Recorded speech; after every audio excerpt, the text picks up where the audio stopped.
última aula a gente olhou os sistemas lineares e variantes no tempo, né? No caso discreto, né? E a gente viu que se a gente conhece a resposta do sistema ao impulso, então se eu tenho um impulso na entrada, eu tenho aqui na saída a resposta ao impulso,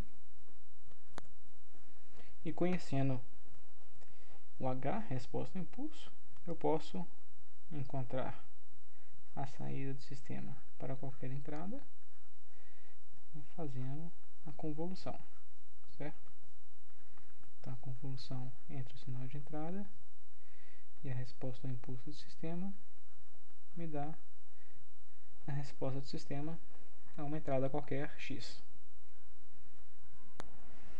E nós vamos ver agora que no caso contínuo a mesma coisa será aplicada. Então para a gente ver isso, vamos lembrar que quem que era a nossa aproximação por impulso, né? Que era aquele delta de t, né? Que é uma função que vale 1 sobre delta quando t está entre 0 e delta, e vale 0 caso contrário. Ou seja, o gráfico dessa função é esse aqui, né? Delta.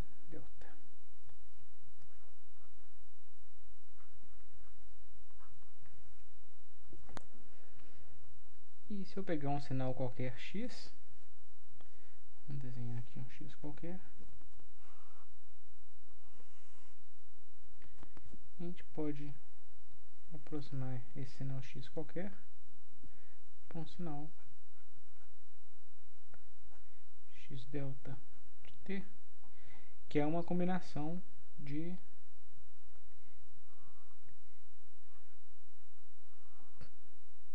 funções do tipo esse delta, né? Então, isso aqui.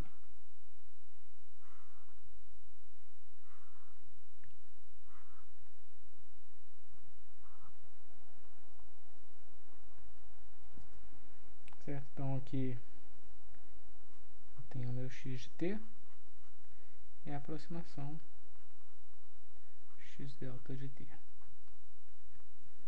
Então, aqui é 0, delta, 2 delta, 3 delta, etc. Bem, a amplitude aqui, né, nesse ponto, é o x de 0. Nesse ponto aqui,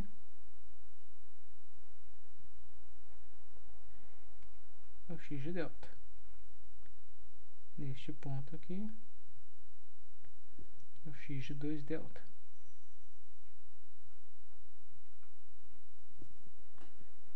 Então, eu sei qual é a amplitude de cada um dessas funções deltas aqui, né?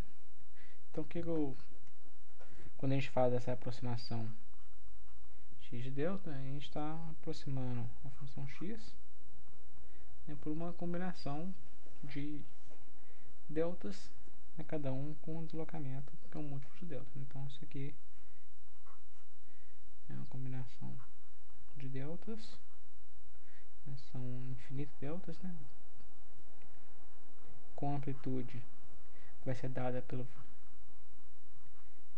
delta, pelo x, né, no instante k delta. E como essa função delta minha tem amplitude de 1 sobre delta, então eu tenho que multiplicar aqui por delta para poder ter a amplitude de 1 na hora que multiplicar delta vezes delta maiúsculo vezes o delta delta. Então fica t menos k delta. Então essa aí é a minha aproximação x delta. Aqui o que eu sei é que se esse meu delta tende a 0, eu tenho x, né? Então x de t é o limite do delta tende a 0 do x delta de t. Quando a gente toma o limite do delta tendendo a zero, então a base de cada um desses retângulos tende a ser infinitesimal, né, tendendo a zero. Então esse somatório acaba virando uma integral. E o que a gente vai ter é o x de t vai ser uma integral de menos infinito a infinito, x de tal, delta, t menos tal, t tal. E agora vamos considerar que a gente tem um sistema linear invariante ao tempo.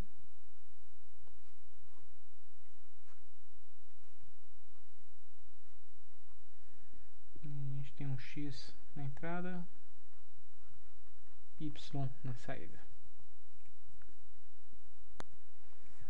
Nesse x a gente aproximou ele por esse x de delta, que era uma combinação de funções deltas, né, daqueles retângulos.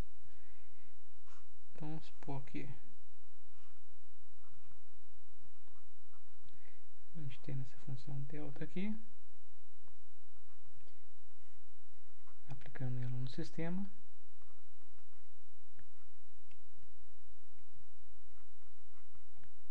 A gente tem uma determinada saída, seja isso aqui, que é o h de delta. Então se eu colocar esse delta de t na entrada, a saída é esse h delta de t. Então, como o sistema é linear invariante ao tempo, se eu tenho um impulso deslocado,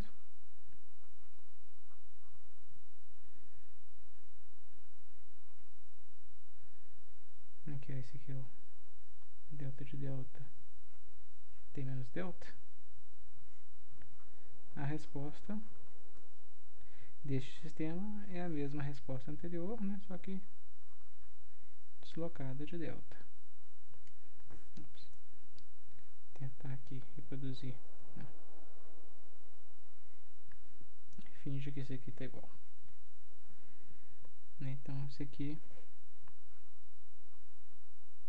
h delta de t menos delta, né? Porque o sistema é invariante ao tempo. Sendo invariante no tempo, se a entrada está deslocada de delta, a saída é a mesma saída que eu tinha antes, deslocada também de delta. E a mesma coisa ocorre se eu tiver deslocamentos diferentes, né? Se o deslocamento for de 2 delta, né, a saída vai estar deslocada de 2 delta, etc. E o que a gente tem quando a gente fez aquela aproximação x delta de t?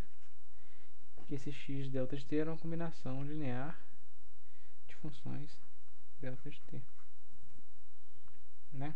Então, logo, se eu tenho uma combinação linear de funções daquele tipo, o meu delta, a minha saída é y delta, né, que a saída é correspondente a esse x, né? É uma combinação linear com os mesmos pesos das saídas correspondentes a esses deltas. Então vai ser uma combinação linear com os mesmos pesos que eu tinha antes, né, que era x de k delta vezes delta, vezes as saídas correspondentes, né, as saídas correspondentes a cada um dos impulsos, né.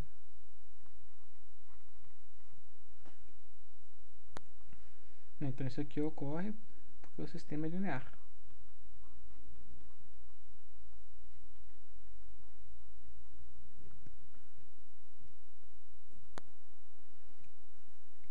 E aí quando a gente toma o limite do delta tendendo a zero, né, eu vou ter a minha saída y de t. Limite quando o delta tende a zero, y delta. E quem que vai ser esse? Isso aqui vai virar uma integral, porque o somatório é uma integral. Então fica x de tal, t menos tal, d tal. E essa aqui é a integral de convolução.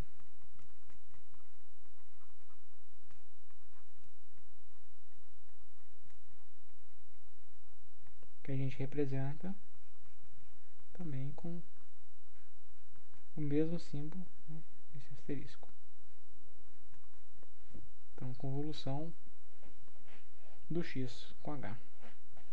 Então, se eu conheço a resposta ao impulso de um sistema linear invariante ao tempo, eu encontro a saída dele, y, fazendo a convolução entre a entrada x e o h. Então, para entender melhor isso aí, vamos fazer um exemplo, né? Então, vamos considerar aqui um exemplo em que o x de t é uma exponencial a t vezes o de t, onde o a é maior do que zero. Aqui menos at. Menos. Então, essa exponencial é uma exponencial decrescente. Como está multiplicado pela função u de t, para t menor do que zero, é igual a zero. Para t maior do que zero, vai estar multiplicado por 1. Então, 1 vezes a exponencial. Em t igual a zero, dá 1. Então, começa no 1 e decai exponencialmente, tendendo a zero. Mais ou menos isso. Então, esse aqui é o x de t. Então, vamos supor que x de t é a entrada num sistema e a gente conhece a resposta ao impulso desse sistema. H de t é igual ao de t, ou seja, um degrau. Vale 1 para t maior que 0 e 0 para t menor que 0. Então, a gente quer encontrar a saída desse sistema. A gente quer aplicar esse x, essa exponencial, num sistema linear invariante ao tempo, cuja resposta ao impulso a gente previamente conhece, que é o h de t, que é dado por um integral, e queremos encontrar a saída. E o que a gente viu anteriormente, que para encontrar a saída a gente tem que fazer a convolução da entrada com resposta ao impulso, ou seja, resolver a integral.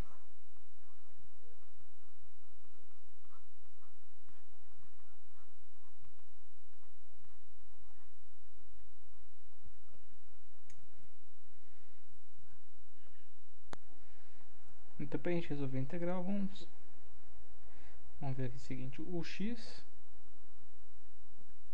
é exponencial de menos a t, né? Então aqui vira menos a tal vezes o u de t, então vira u de tal. Então, como a gente tem esse u de tal multiplicando, a gente sabe que o resultado dessa multiplicação vai ser zero para tal menor do que zero. Então, logo a integral, a gente pode mudar o limite de integração para zero infinito, e para o tal maior do que zero, o u vale 1. Então, fica isso aqui.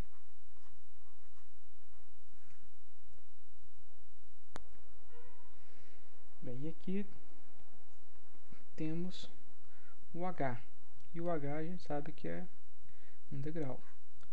Então fica u de t menos tal. A variável independente é o tal. Então quem que é esse u de t menos tal? Então aqui a variável independente é o tal. U de t menos tal. é um integral espelhado, né, já que é menos tal, e deslocado de t. Então, é isso aqui, né? Vale 1 para tal menor do que t e 0 para tal maior do que t. Então, logo, a nossa integral,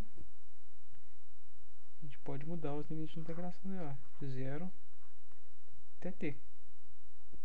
Porque de 0 até t, o h vale 1. Quando tal for maior do que t, o h vale 0.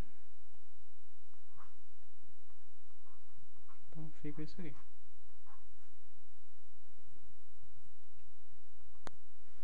E essa integral nada mais é, então, a integral do exponencial próprio exponencial, né? Como tem menos a multiplicando a variável independente do expoente, então fica menos 1 sobre a aqui,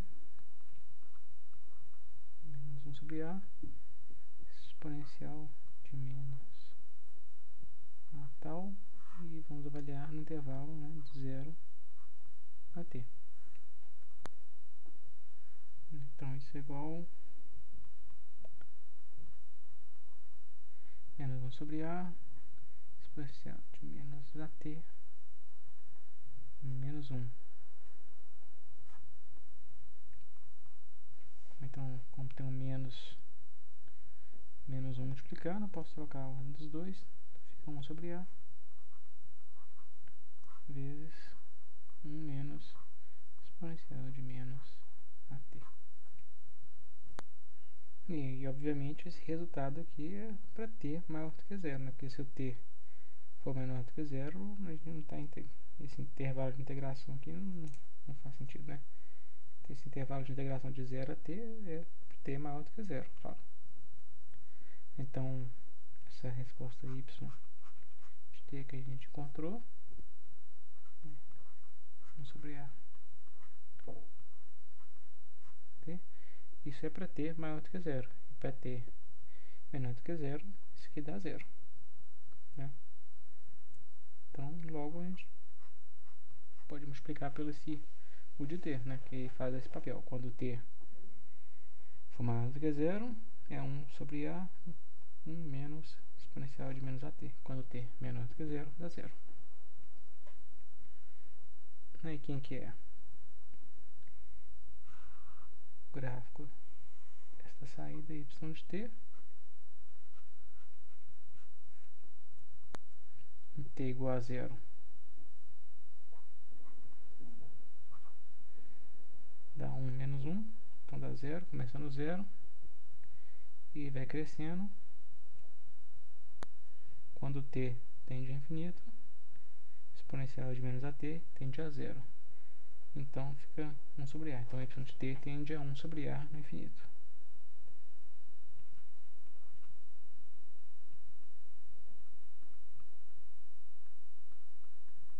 Então exponencial crescente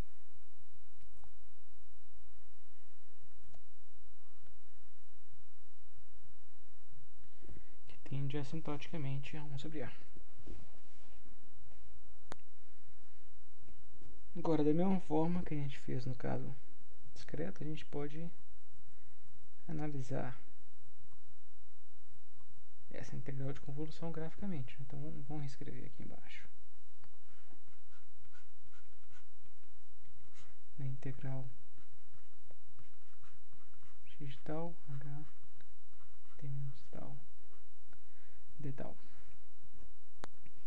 Então, da mesma forma que no caso discreto, o que a gente tem aqui um x de tal e o h de t menos tal. Multiplica os dois, o resultado da multiplicação, a gente faz a integral de menos infinito a infinito. Então, quem que é o x? O x é exponencial decrescente.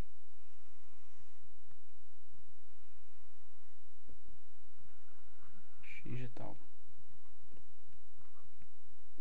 Quem que é o h de menos tal? O h de menos tal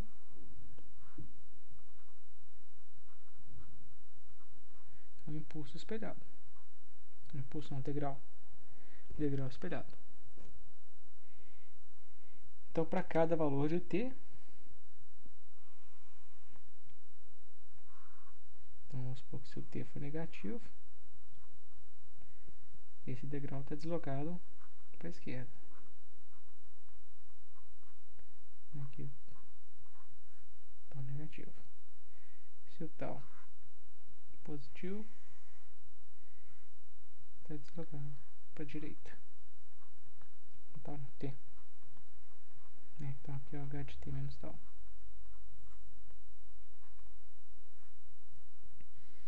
Então em cada passo eu vou fazer a multiplicação do x pelo h.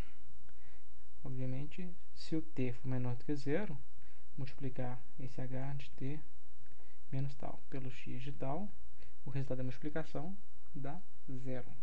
E a integral disso dá zero. Para t maior do que zero, aí vai ter um pedaço diferente de zero. Então, vamos supor esse t aqui, esse exemplo nós vamos multiplicar.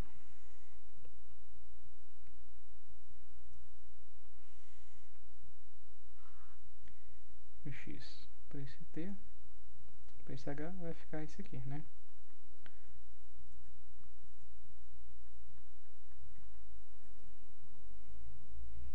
Então aqui o x de tal, esse h de t menos tal. No caso que o t é maior do que zero. E eu tenho que fazer essa integral desse resultado para achar o y nesse instante t. Então eu tenho que integrar de menos infinito a infinito, né? Que aqui vai se resumir de 0 até t, né? Esse x de tal, né? De t menos tal de tal. Então graficamente a ideia é essa. Então aqui, o que a gente viu? Que para t menor do que zero, né? Para t menor do que zero, o y de t é zero. Para t maior do que zero, o y de t é a integral de 0 até t, né? Então aqui desse 0 até t da exponencial de menos a t, que é o que a gente tinha chegado antes, que a gente tinha chegado aqui em cima. Então o resultado vai ser o mesmo.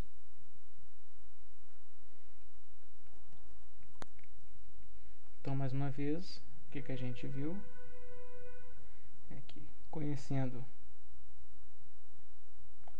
a resposta ao impulso h,